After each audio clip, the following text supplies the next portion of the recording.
And it's time to check out this side quest that this priest has for us.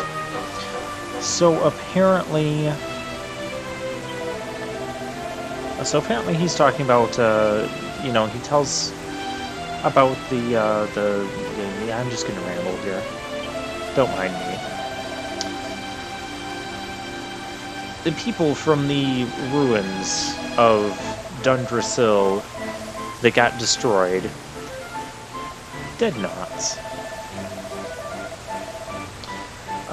So basically they're not dead, and he wants us to, you know, make their souls go to rest, because it's really the people that were killed by the monsters in that attack. So, but what we have to do is use the Care Prayer pep-up power on it. And that requires both Jace and Serena to be pepped up in order to use that. So basically you have to use that ability in battle with a dead knot, and then you can do it. I wonder if they're requiring me to do it multiple times. I don't know, we're probably not even going to get to do this one. You there, Mr. Fisherman.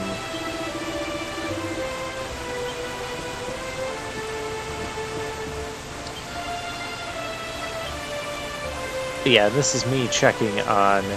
You can check this, by the way, by going into completely not where I am right now. You go to Attributes, and then you can check Serena, and just keep pressing the X button until you get to, haha, pep-up powers. So yeah, requires both Serena and Jace to be pepped up simultaneously. Doubt that's going to happen. And, you know, have those two pepped up in the pepped up state at where the monster is. And this guy, he has, you know, stuff for us to buy. Ooh, the poison needle. This has the effect of the poison moth knife that I was talking about earlier in other Dragon Quest games, but now it's just the poison needle. I'm gonna have to pick up one of those. At least I think that's what I'm gonna do. Well, actually, okay, post-commentary, I know that's what I'm gonna do. I'm just checking out the rest of the shop here. Seeing what else he's got. I don't think there's anything else we need, so we'll just pick this up. Yeah, we'll swap that out. Now, it'll do significantly less damage. In fact, it's only going to do 1 damage, but if it gets kills on enemies, it'll be pretty decent. Then again, the Poison Moth Knife from Dragon Quest III, from what I remember, it had like a 25% chance, or maybe a 20% chance of getting the instant death, and so it happened somewhat frequently. If this poison needle works at about the rate of the Poison Moth Knife has been, it's probably not going to be worth it, to be honest. The little bit of extra damage would probably be better. So hopefully it has a better chance than the amount of... Because you just think about how much we've seen of the paralysis from that Poison Moth Knife. It's not nearly as much as I would have thought. So yeah, I'm not impressed with the paralysis on that thing. And so if the poison needle's gonna have the same sort of thing, I'm just gonna pass on it eventually, and we'll replace it with something else. We'll just go more attack power.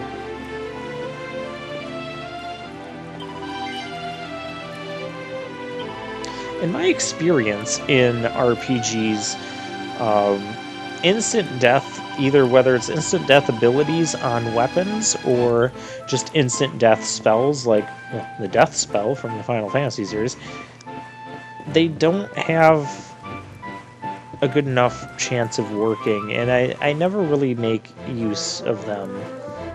There is one exception, though, and that's actually in Final Fantasy XII, I was pretty impressed with how good the Red Mage's death spell was at killing enemies. It had a pretty good shot at doing it too, against enemies that, you know, were considered vulnerable to the spell. And there's a lot of just normal enemies you fight, and you can't expect it to work against bosses. You just can't. Or if it does, if the death spell does work against bosses, it maybe one. But death spell was great against the normal enemies, and against the normal enemies that I would have preferred it to be weak against, or to be useful against. Enemies with lots of HP, or enemies with a weakness that I couldn't really otherwise strike, like if someone had an earth weakness. I remember a snake thing having an earth weakness. And I used the death spell a lot against that, and it hit. It hit like at least 90% of the time, even like 95%. It was really good. And for the MP cost was very reasonable as well. And I started experimenting with the death spell like just in time as well, because at the time I started experimenting with it, I'm like, okay, well, it's time for me to switch to my mini medal. It's time for me to switch to my party that has the red mage instead of my black mage, and I always felt that the red mage was weaker. Fran was my red mage in that game. Red mage archer combo. And I had felt that the red mage was weaker at that particular point in the game. I just felt that it was starting to slip in damage output compared to the black mage. For, you know, a few reasons, but all, you know, naturally occurring within the game state and whatnot. We have another well to explore. It's a well of possibilities. Come on, well of possibilities. I told you, we've been over this. You can't have an empty room in a well. Okay, you can't have two empty rooms in a well. What the heck? Oh, okay, there we go. Yeah, that was kind of my reaction when I was going through here. You can't have a completely empty well. That's rude.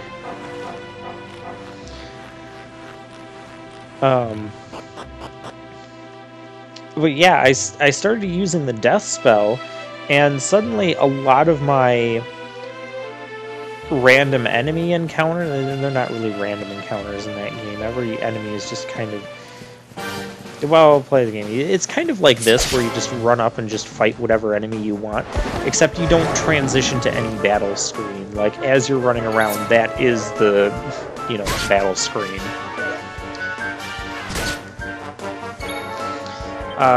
So a lot of times I would just sneak up on enemies or come up on enemies, and I had her set to using the death spell, and it just worked.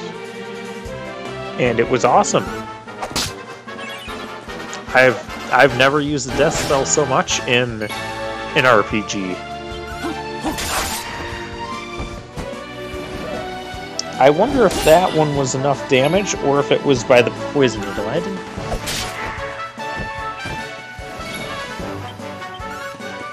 I wish there was a little bit more indication if it was death by the poison needle. Okay, you can fly 10 feet into the air when I kill you. These are the great saber cats, which I avoided fighting earlier. By earlier, I mean back when I only had Jace and Eric. Yeah, you guys remember that field with all the little saber cubs, and then it had the sleeping saber cats, and I decided not to bother them. Goodness. Yes, thank goodness I didn't, because I probably wouldn't have gone well for me. And we'll just heal up.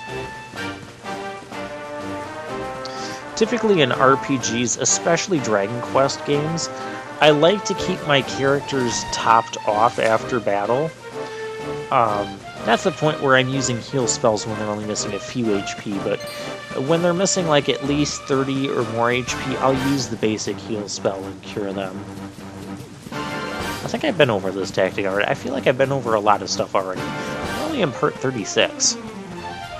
I'm gonna need some more topics to talk about for the for my random topic wheel.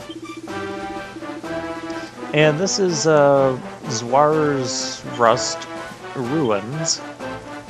And there's more ruins of dungeons. So I get a little bit confused here because I expected the ruins to be, you know, bigger.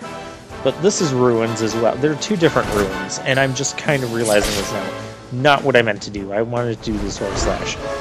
And these are the Grim Griffins that we fought back when we only had Eric and Jace.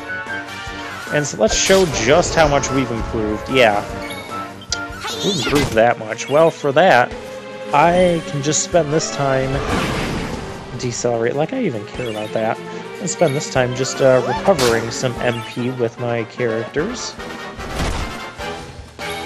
Yeah, that didn't do much.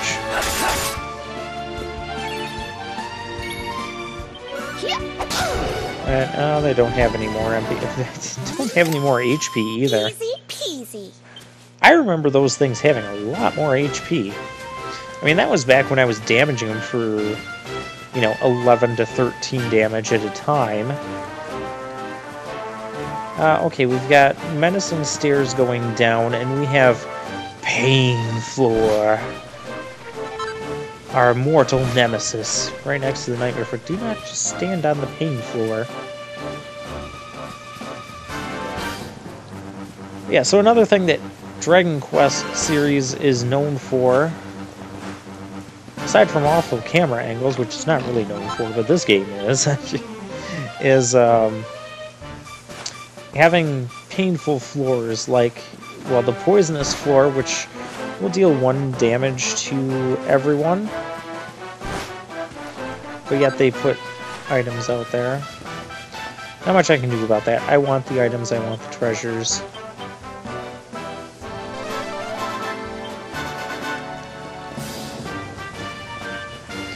So we'll come down here. Hello there. A plot device is blocking our way.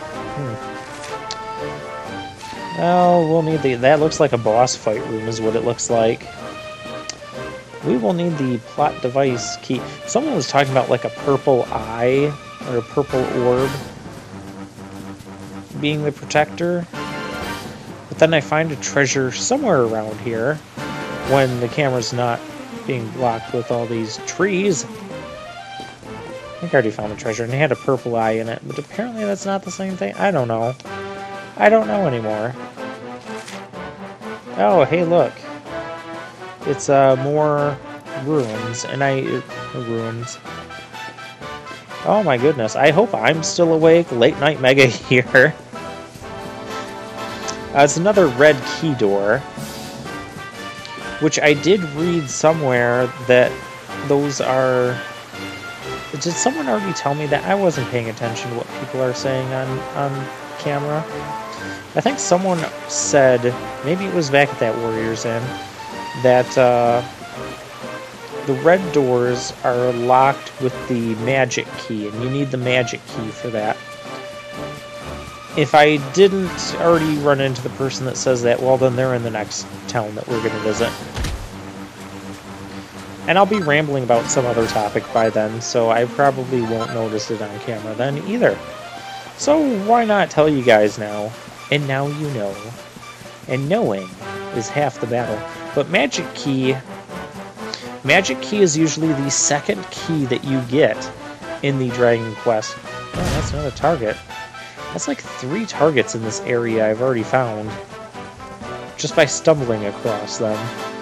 Speaking of which, I gotta figure out which of the areas will give you the Seeds of Skill for the targets. That one I'm gonna want to go out of my way to get. Is that another target in that tree? It is. That's 4. I promise you guys, I did not look these up or anything. I'm stumbling across them. I have not been this lucky in these areas.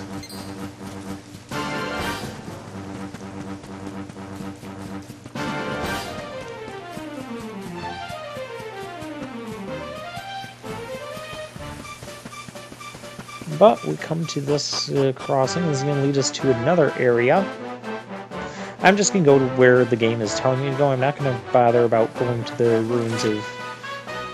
Well, the game isn't really telling me not to go to the ruins of Dundersill, but there's this other town along the way that has been getting mentioned for having some sort of tournament, fighting tournament, martial arts tournament there. And I bet when we go there, we're going to be asked to enter, and we're going to compete, and we're going to hopefully win.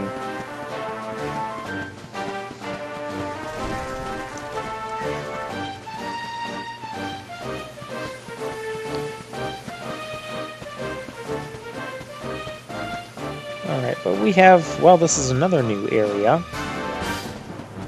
We're officially in the Dundersill region, and we have a guy that looks like the, dang, 34?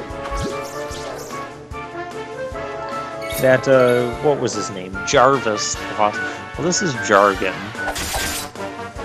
We're gonna take out these, grublins first. Then we'll deal with the big guy. Winds propel thee hence.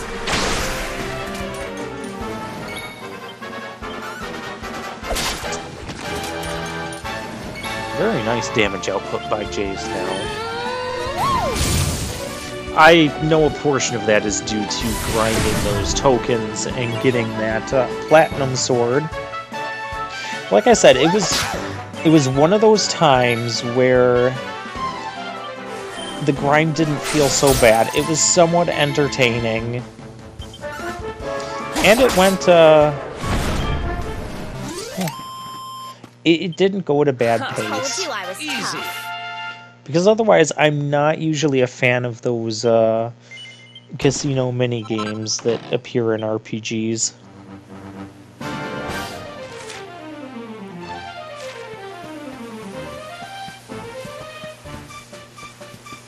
I mean, here's my thing with mini-games like that.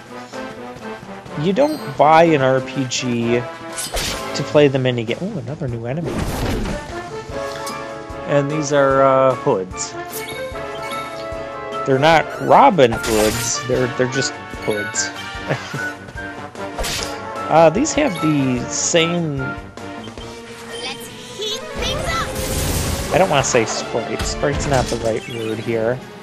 The same look and design and art design as the thieves from the Dragon Quest III, the enemy thieves. They were like these big brute thief guys, and they held an axe and had huge muscles like this, and had the hood, the cape, you know, all that stuff. Who else wants some? This is clearly a throwback to them. Which I don't mind that being a throwback, because we got to level up off of it.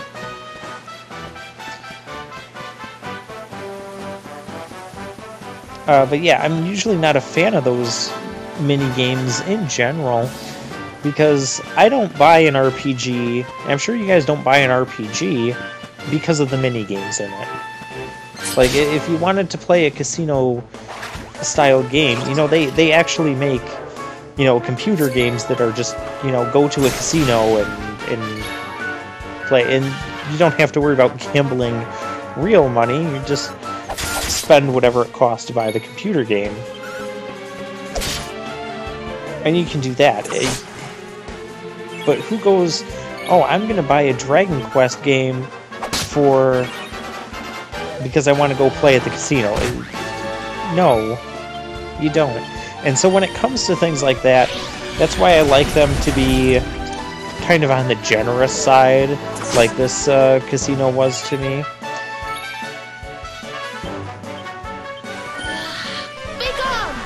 Rather than something that would be, you know, more akin to the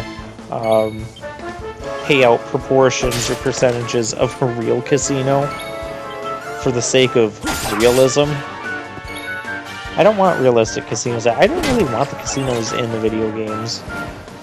I'm not the biggest fan of mini-games in general, because a lot of times they just come off as uninteresting tasks that you have to do in order to get certain items. And if you want those items, like the better equipment and whatnot, you have to do them. And you have to win. And it takes luck.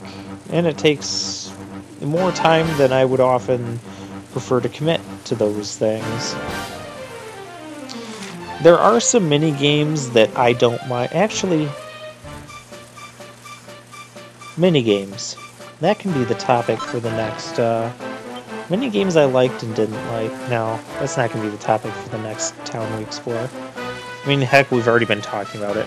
Like, you don't buy Breath of Fire 3 or 4 for the fishing mini-games. I didn't even like the fishing mini-games.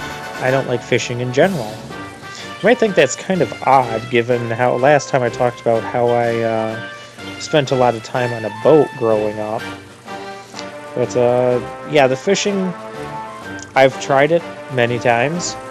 And what happens with fishing is, okay, if I get a fish within, like, the first 5 or 10 minutes, you know, I'm excited. You know, I caught a fish. You know, I'm having a good time in that.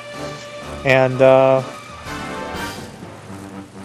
yeah, but if I'm just... Because you're really just... You're sitting there, you're waiting for something to happen. And it could be 5 minutes, it could be 2 minutes, it could be less than that. Or it could be, you know, a half hour with absolutely nothing happening and you're not getting a fish. And you're just sitting there doing nothing that whole time. And I don't like that. I got bored with it and I didn't like fishing. I don't like fishing. It's just not interesting to me. And that's why I could never get into hunting either, because you're just waiting and hoping that a deer walks by or whatever it is you're hunting. And until then, you know, you're just sitting there, waiting and watching. I don't want to do something like that. I always want to be doing something or thinking about something, you know, or watching something. But this is another reason why well, that can be the topic for the next thing. That's going to be kind of a dull topic, but whatever. I need to put some more topics on my random wheel of topics. And no, not the great Sylvando. Oh, come on, I was almost up there. There should be something up here. I mean, look at all this coolness that I've climbed. Yay, I'm the king of the mountain. Unfortunately, this is a mountain of emptiness, and there's nothing up here. There's not even a target I can shoot at. That's lame. There should be a reward for climbing up here. Especially since one of the big draws of this game is that, you know, you have the ability to jump to reach places you couldn't have otherwise reached, and we just did that. One of the things that they advertised this game to us about... I was trying to swing a sword. One of the things they were trying to advertise this game to us about, and I do it. I get to a new place that you can only reach by jumping, and my reward is nothing. I feel gypped. Just like I don't like playing mini-games. A couple mini-games throughout video games that I did like was, there was one in Final Fantasy The Four Warriors of Light, where you actually got to open your own shop and sell items. And there were certain items that would end up being more popular than others at certain times. But basically, you would go around buying items, and then someone comes into your shop and offers you so much money for such and such an item, and you can either accept it or reject it or whatever. It was a fun money-making minigame. It kept me entertained longer than other minigames do. Another one that I ended up doing, I wasn't originally going to do it, but it was in Final Fantasy IX. It was the Chocobo Hot and Cold minigame, and I didn't really like the idea. Basically, you'd play this Chocobo Hot and Cold where you try to dig up these chocographs, and then you take your Chocobo out and find that exact location on the world map, and dig there and find a hidden treasure. It was all to get these treasures and special items and whatnot for forging certain pieces of equipment, or they were certain pieces of equipment. There was a lot of stuff that you could only get access to by doing that. And the only reason I ended up doing it is because I had a friend over spending the night, and we're like, I'm like, okay, what do you want to do? And he's like, I don't know, what do you want to do? And I'm like, we don't know what to do. Muscular brutes beating the bejesus out of each other. I've always wanted to visit. Have I mentioned your fruitcake, Sylvando? Oh, great. They're fans of Hendrik, huh? I hate this place already. I hear ya. Hey there, handsome. Y'all here to take part in the tournament? Oh, Sure probably. oughta. The masked martial arts meet is where all the biggest fighters make their names.